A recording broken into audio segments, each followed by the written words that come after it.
All right, so we're a couple sleeps away from the Dolphins massacre, which is going to take place on Sunday afternoon. I mean, yeah. I mean, everybody knows that. Okay, come on, but we love having actors, comedians, pro wrestlers, all kinds of celebrities on the program here, and especially when they're Miami guys. All right, and Robby Ramos, I've become friendly with. And I'm really excited to have you on. You've been on ZASLOW Show before when I was on terrestrial radio. This is now ZASLOW Show 2.0. So I love getting to see you here, Robby. Robby Ramos, of course, who is one of the stars of one of my favorite shows on television, Heels on STARZ. I can't wait to talk to you about that. How you doing, man? You doing good? You look good. I'm good, man. I mean, I'm down here in Miami for a little bit, and I gotta say, dude, I've been seeing kind of what you've been doing from afar, and I know what happened with the radio and all that. So it's a real privilege to be here with you, man, and to be able on this new incarnation of your show. Like I told you last time on the radio, man, I'm a huge fan. I've been listening to you for years, so it's a real privilege, man. So thank you, pal. Isn't it great the way? I mean, I'm sure you do. I know you got your own podcast. You're probably used to this kind of deal, but isn't it great? We're now the only good thing that came out of COVID. We got the Zoom, and it's so easy to communicate now. I know, dude. And for us actors, man, like we're doing a bunch of auditions through Zoom, so I don't have to be in LA anymore. I can be anywhere in the country, really, and send in my tapes. I just recently booked a show. I had like a callback, had all the producers on the Zoom, the director, the everything, and we did the thing, man. And I booked it from that. So I mean, for me as an actor, it's great. So how does that compare? Doing auditions like that compared to in person? Do you like that better? I mean, dude, I'd imagine it's similar to interviewing somebody where it's better in person. I mean, let's be honest. It's, you get more of the vibe, the energy of the room, the energy of the person you're talking to. With acting, it's similar. It's like I'm auditioning with some guy in New York who I don't know at all. And we got to build this chemistry real quick. Whereas if we're in the room, I get the vibe of the room. They feel me too, the kind of energy I walk in the room with. I can kind of change it depending on the character I'm playing. So it has its pros and its cons. The pros is I can be anywhere. The con is, I don't really get to feel that energy of being in the room with somebody.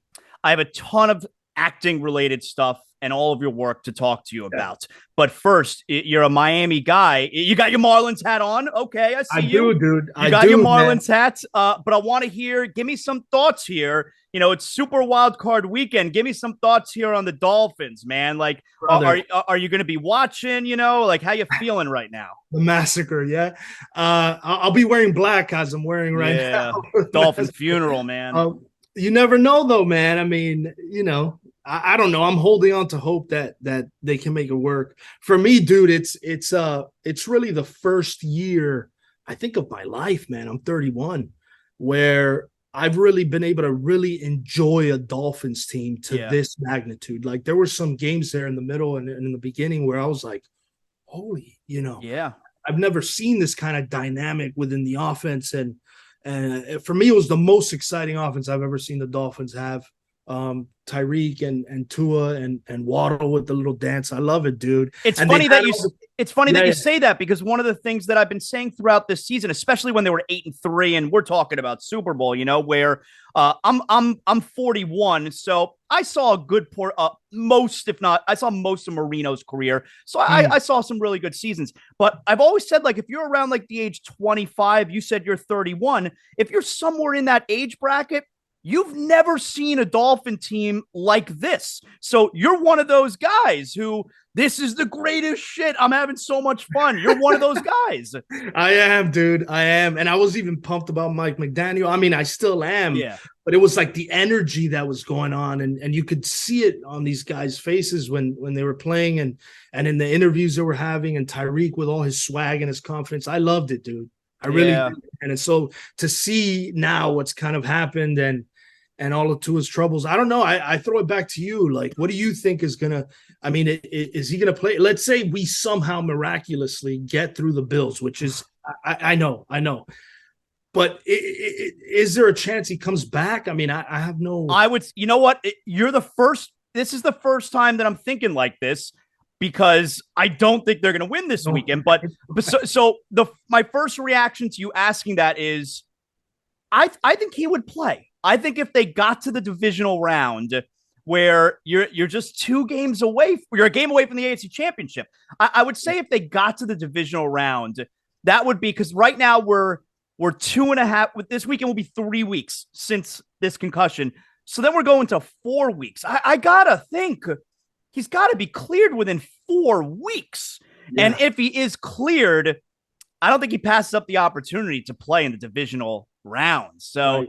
Yeah, I think if they get by, it's the first I'm thinking about it, but I think if they get by the Bills, I think he would play. Yeah, I think so. But Zaz, when did it happen, dude? Because I saw that game. I didn't see when do you know when it happened? Well, no, nobody knows for sure because he didn't even know during the game he had a concussion. Yeah. But there's been like Zapruder film out there on Twitter where it's like, this is the play that had happened, because you could see his head bangs against the ground.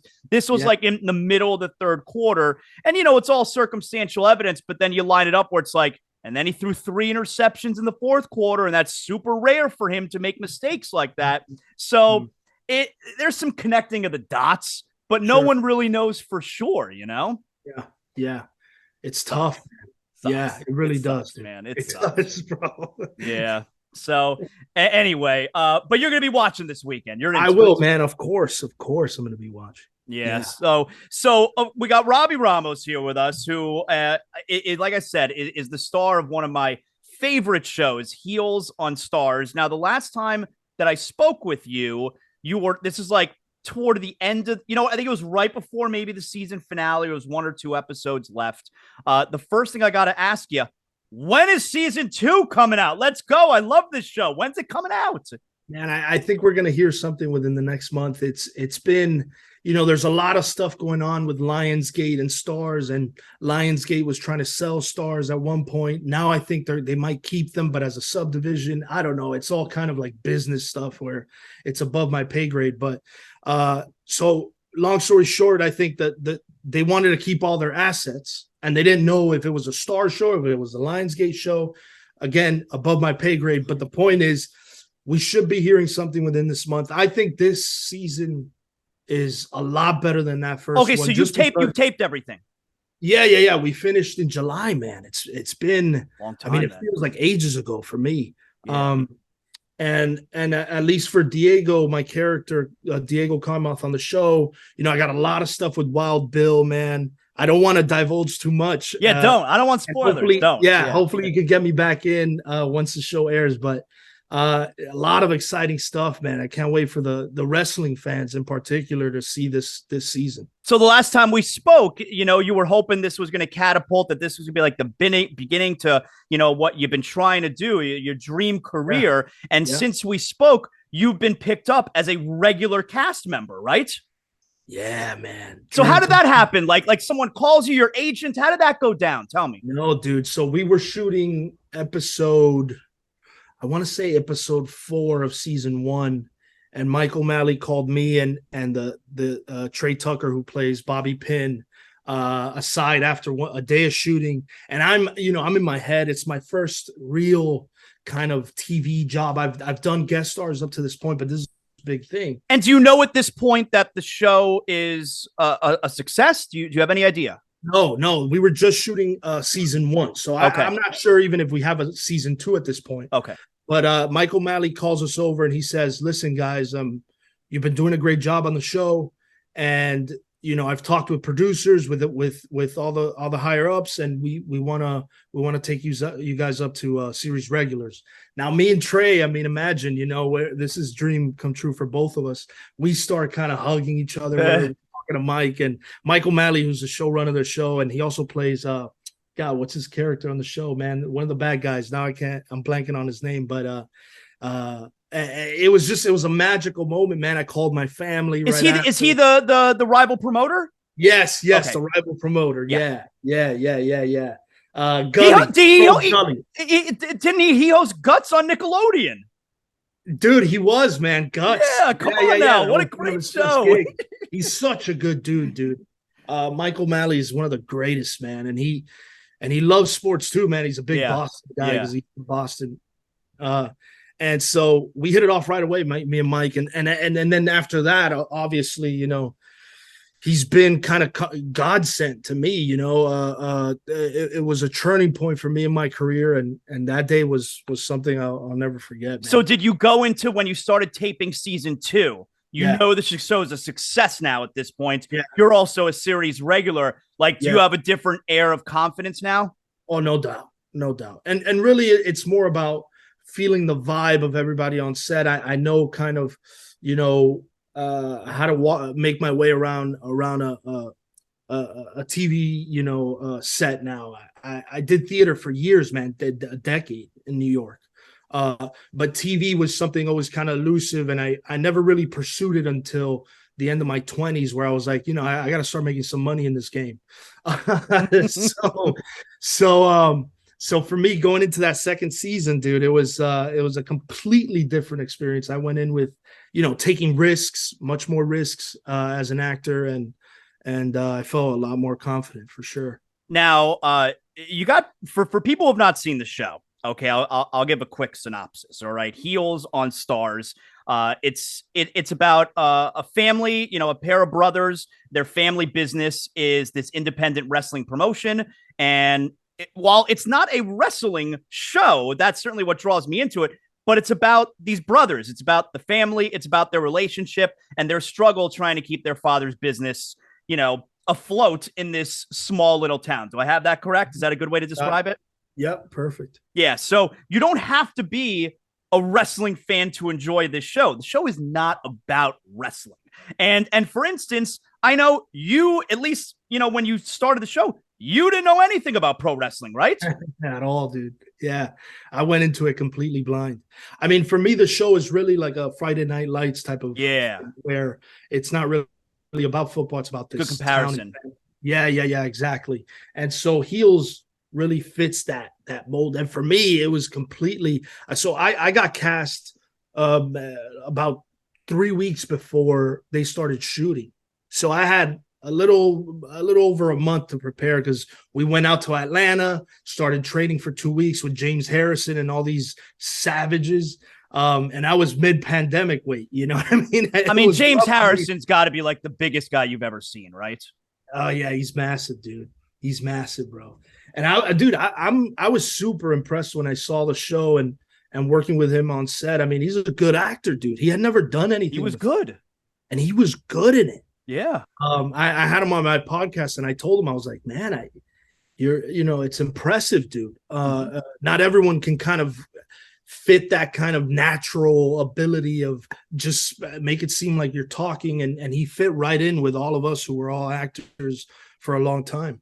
So yeah, man. Yeah, that first season was insane, dude. Now, how about working with, you got some very big names on this show. All right, Stephen Amell, Mary McCormick, those are very big names, and I also love the guy who plays Ace, Alexander Ludwig. These are big time actors. Oh, they're great, man. Mary McCormick, Chris Bauer, who plays Wild Bill. I'm sure you like the Wild Bill character. Yeah. That dude is like, he's been like a mentor to me, man. And this past season of Heels, it was a little bit of life imitating art. Or imitating life. I mean, it was like, I don't know, man. It was a coming of age for me at 31, and believe it or not, man, of becoming, an actor who can work with these kind of monsters and these elite talents. Alexander Ludwig, I don't know if you saw Viking. I know he's in it. I haven't seen it, but I know he's in it. Yeah. Dude, such a good actor, man. Mm-hmm. And Mary McCormick, of course, a legend in the game. I had all of them on my podcast, and all I did was just pick their brains all day about acting and how they got to where they're at. Now, do you watch now season 2? You don't know, there's no release date yet. Yeah. When the show is on, when it's eventually released and it comes out, how do you experience it? Like, do you and the family sit around and watch when it, like, how do you do it? Dude, season 1, that's what we did. We got this big screen at the back of my sister's house, an inflatable. She has a pool, and we were all kind of sitting around the pool watching. I mean, and doesn't have to be quiet. Everybody, shh. Yeah. My part's coming up. Nobody say anything. Exactly, dude. Exactly. So we did that for that first episode, but it was so hard for me. I hate kind of watching myself because I kind of pick, at everything. But then after that, I watched it by myself. I was like, no, I'm done with the communal watching. I'm good. Okay. I don't know how you feel about listening back. Oh no, I don't want to listen to anything. Okay, so exactly. No. Yeah. Like I did the show. I don't listen to shows. I do the shows. You listen to the show. I do the show. Yeah. I don't like that. But how about like I know you have kids. Like your daughter. How old is she? And how many kids do you have? She's about to turn 2. Okay. My firstborn, and then I have a 2-month-old now. If you look around, if I don't want to show you too much, but I got a bunch of baby toys everywhere. Yes, I see. My office has turned into a little baby station here, but I love it, man. It's so you're looking forward to maybe in a couple of years from now, your 2-year-old daughter, she's gonna be able to tell that's daddy on the television. I can't wait, man. Yeah. There's a sense of pride in that for sure. How many kids do you have, Zaz? I got 2. I got a soon to be 14-year-old and an 11-year-old. Oh, they're getting into those ages, aren't they? Both boys. Yeah. Oh, nice, man. Yeah. Nice. Yeah. We're gonna keep trying for the boys, dude. Okay. More, but I don't know. It's tough, dude. 2 is, ooh. Yeah. You have another. Now you're outnumbered. It's a different game. You got to take that into account, man. You're outnumbered. You're not in charge anymore if you have another. I know. Got to remember that. Enough money for a nanny, dude. That's what. Maybe if we get season 3 of Heels, I'll be able to afford a nanny. Now you were about to say before that it sounded like you were about to say you think season 2 is even better than season 1. Oh, I do, man. I do. I mean, because in every kind of great show, that first season, you're setting up all the things. Especially we had 8 episodes, so. Mike and Michael Waldron as well, who's the creator of the show, and Michael Malley, who's the showrunner, and then put some of the finishing touches on it in terms of the writing. They were, you're trying to set up that world. And I think in this second season, we're really able to dive into some of these other characters who maybe you liked in season 1, but you didn't hear much about. And then season 3, obviously, God willing, is a whole other level of being able to dive into the lives of the Diego Cottonmouth, the Apocalypse, James Harrison character, these guys, to really find out what these other characters are going through. Now, you guys had wrestlers on set in season 1, if I'm remembering correctly. Well, obviously CM Punk. CM Punk played a character who was an older wrestler who you guys hired to come on for a show and draw a crowd. Right, yeah. Ricky Rabies. So CM Punk was in an episode or 2. And I believe, were there other wrestlers who made appearances as well in season 1? Mick Foley was. He was a podcast host. That's right. Yeah. Okay. Yeah. Who kind of pushes Jack's buttons a little bit. Okay. I tried to get on set to meet Mick because when I was doing my research for Diego, I did a lot of kind of a deep dive on a lot of wrestlers, and Mick was one of the ones who really stood out to me. I mean, he was just like this unorthodox dude, and he had these different characters, and I loved it, man. But I wasn't able to see him. But everyone who spoke to me about him said he was the sweetest guy ever. And then CM Punk, of course, was with us on set quite a bit for second season, even more. Oh, cool. So to be able to talk to him about wrestling was eye-opening. I had him on the podcast too, and it's crazy to hear his come up, man. It's like a different world where those guys live. It really is. I know. It really is. Yeah. But I think, like, I don't know, Punk's like career trajectory is so interesting to me because he always seemed like this underdog, but at the same time had such popularity amongst the fans, and he had like this rabid fan base. Very anti-establishment. Very much so. But then you see some of the stuff even with AEW that's happening recently, and I can't help but feel like, is some of this a work, dude? Like, are we right? And of course, although they're like, no, he shouldn't have done that, whatever, and all this kind of thing. But I'm thinking to myself, I haven't talked to Punk about it, but it's like, I'm like, is this a work, dude? Like, did he know he was injured, and so now he's just gonna play this angle? So are you? I like what you're saying. So, like, are you like totally fluent in the wrestling world verbiage now because you're on Heels? A little bit, man. I don't want to, come off as I know too much because I'm not. You guys, especially the big fans of wrestling, will call me out on it. But there's like certain verbiage for sure that I picked up, and then following, Punk and these guys, and I got friends now who really love the sport of wrestling. So I've been tuning into it a little more, man. And I love the show. I love Heels so much, man. I can't wait for you. Got to let me know when you find out. You tell me, all right? I will, when brother. You find I'll out when text. Yes, you tell me. How did you decide that you wanted to start acting? How does that happen? I played baseball my whole life, man. That's why I got the Marlins. I don't really watch them anymore, dude. But growing up, it was like that was my everything was baseball. It's everything. Yeah, I mean the 03 Marlins. You're a teenager, so you were probably very into it.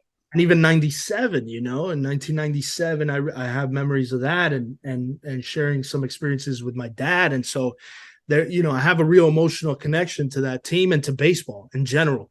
So after high school, I got into a bunch of trouble down at Southwest Senior High School and then South Miami. And I played baseball there, but it wasn't going to go anywhere. I was a righty, and I topped out at maybe 76 or something, 77. I hit my spots. I had a crazy curveball, but it wasn't going anywhere. Mm-hmm. So I pivoted, man, and I started kind of exploring what it was that I wanted to do with my life. And one of the randomest things was choosing this career, man. And I took a class at Miami-Dade College, and from there I just kind of caught the bug, and then it took off.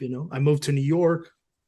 And is it one of those deals where you moved to New York with nothing in your pocket? Oh, 100%. Yeah. Yeah. The thing that I had was my family, man. My parents were 100% behind me. Wow. And I kind of looked at it like, look, I'm not going to college. Although I did like a year and a half of college. I was going to do psychology. I drop out to go pursue this thing. And I kind of looked at it like, these first 4 years are going to be kind of my college years. And I just completely immersed myself in the world of theater and in acting, and my parents backed me up, man, and with their help I was able to kind of get out of that. What was it like telling your parents when you were promoted to series regular? Oh, dude, it was it was that's got to be the best.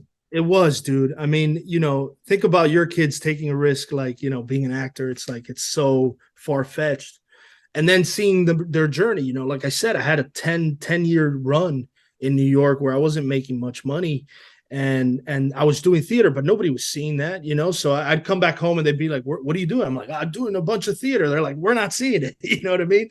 Until you start doing TV, nobody really believes you're an actor. Just kind of like, it's a hobby at that point. So for them, it was a relief, man. And I'm glad they were alive to see it. My grandparents unfortunately passed during that time, and they were another group of people of my family that were super supportive, man. So for me to be able to make that call and let them know that was happening, there was tears for sure. So what do we got coming up next? What are some other gigs that we picked up? Well, man, I did an episode of NCIS Hawaii, spent 2 weeks in Hawaii that's big in August, and that was fun, dude. I got to beat up some dudes in that. And then got arrested, and then it ended quickly, but that happened. So I did a stint on NCIS Hawaii and now Chicago PD, man. Those Chicago shows are a very big deal. Oh, they're huge, man. Yeah. Huge fan base. And the actors are great, dude. And I'm really looking forward to working with Jason Beggy, who's Frank Voight on there on Chicago PD. He's the lead of that. And we're going to be, I leave now at the end of January to do my second episode on the show. So that's awesome. That's awesome. Dude. Now, who is our favorite? Like, if you see, so-and-so, you got to see all their movies. Who's our favorite actor right now? Ooh. Okay. I got a couple for you. Yeah. Is that all right? Yeah. Daniel Day-Lewis. Yeah, of course. Right. And then Joaquin Phoenix, I think right now is doing, I mean, he's the one actor that whenever I hear he's doing a movie, I'm like, I'm there. I think he's doing like really brave work and pushing himself. I mean, I don't know if you saw The Joker, but that's one thing.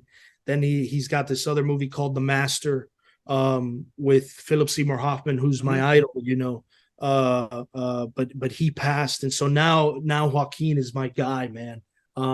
What's your So favorite Joaquin Phoenix movie?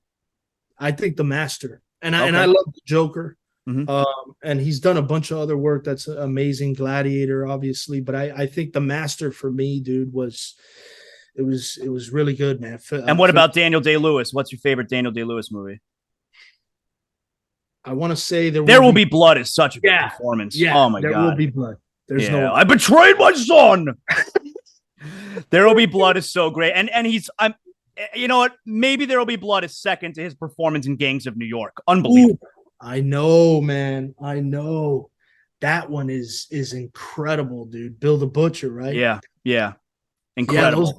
Yeah. Those are the Titans right now for sure. And what is our, what growing up, what's our favorite movie? I mean, somebody asked me this, like Quentin Tarantino is my favorite director. Pulp Fiction's my favorite movie. What do you got for me?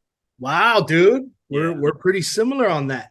I'm not gonna say Pulp Fiction, although I love it, like love it, and I'm super inspired by it. I'm writing now, and Pulp Fiction is one of the movies I'm really studying, and Reservoir Dogs, and I mean his whole catalog is amazing. Yeah. For me, I think Back to the Future as a kid was just I don't know, man. My brother loved it, and my brother's older than me, and so I think there's a little bit of that connection. Who doesn't love Back? Like, dude, who doesn't love Back to the Future?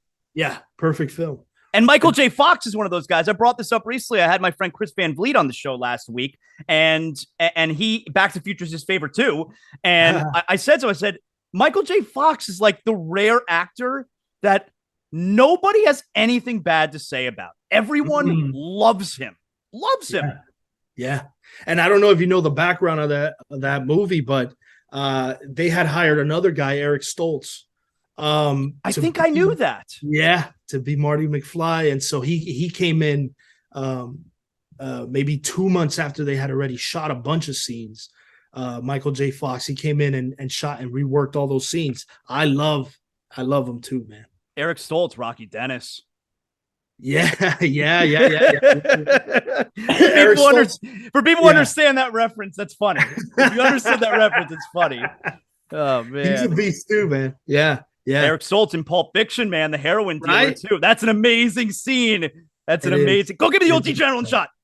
That's an amazing So scene. Pulp Fiction's your favorite, huh? That's my Quentin Tarantino, amazing. Pulp Fiction, Inglourious Bastards, Reservoir Dogs. Yeah. What'd you think of Once Upon a Time in Hollywood? Overall, yes, I liked it. Okay. But I will tell you how I experienced the movie. Leonardo DiCaprio is probably my favorite actor. I'll see anything he's in. Okay. Love him. And okay, so the movie's good, but as I see where the direction of the movie's going, as I start to understand, oh shit, this is the Manson farm, and like this is what's happened, and you got Sharon Tate, and I know the story, and it's like, so I'm dreading to getting to the end of the movie because I don't want to see pregnant Sharon Tate killed. Like it's such an awful story, and I'm dreading the end of this movie. I don't want to see this. And then when you get to the end of the movie, no spoilers, all right, but then when you get to the end of the movie and you realize, oh, okay, it's kind of like Inglourious Bastards, where it's a bit of a fantasy movie. I loved the ending. I thought it was great. Oh, good. Yeah, it's one of my favorites too, man. Yeah, I really enjoyed that one. Yeah. I don't know. It feels like it has a lot of nostalgia for him, and it felt like a personal film in a weird way. And I loved it, man. Yeah. It's a fun movie. It's a really fun movie. He's got one more, Zaz. I don't know if you know that. He's got one more left in him, and then he's done. Really? Yeah, dude. He's doing 10 films and he's out. So there's one more left for you, brother. Okay. Yeah, I love him. I love all his movies. Yeah, I was very disappointed though. I tried to get my older son to watch Kill Bill with me a couple of weeks ago, and he just couldn't get into it. No? Yeah, I don't know, sometimes, these movies that are, 20 plus years old, 13, 14-year-old, it's, the way that I equate it, like in the mid 90s, when I started, I'm his age in the mid 90s. If my father sat me down to watch a movie that he loved in the 70s, I may have gotten bored with it, Yeah. That's kind of what it's like, I guess. But it bummed me out that he couldn't get into it and we had to turn it off. Have you showed him Pulp Fiction yet? No. But I think it would break my heart if I yeah, right. It would break my heart if I showed it to him. Like, are you freaking kidding? This is the movie, man. What's the matter with you? Yeah, I don't know if I'm going to show it to him. It'll upset me very much. Yeah. Hey, tell everyone how they could check out your podcast. Obviously, you're having great other actors, people in your profession on the show. Tell everyone. Yeah. Dropping Character with Robby Ramos. That's on everything, man. Wherever you get your podcasts, I'm sure wherever you're listening to this, it's on there. Apple Podcasts, Spotify, the works. We've got CM Punk on there, James Harrison. We get into his whole career, which I didn't know anything about, where he had been cut like 3 or 4 times from the NFL. And then we got Stephen Amell on there. He's our first episode. We got Alexander Ludwig, Doug Ellen this past season, who's from Entourage. He's on there. And then at the Robby Ramos on Instagram, wherever, Instagram, Twitter. Let's connect, man. I'm psyched to be on here, Zaz. It's really just an honor for me, man. Thank you, pal. When you have some downtime, like in between work, we'll get together. We can get a beer or something, man. Yeah, let's do it, dude. I would love that, man. Yeah, that'll be fun. Hey, really great having you on. We'll do it again real soon. You got to tell me. You find out when Heels is returning. I'm on it, man. I love that show. All right, brother. I'm gonna send you a text as soon as I know. Awesome. Thanks, Robby. Great job, man. All right, Zaz. Later.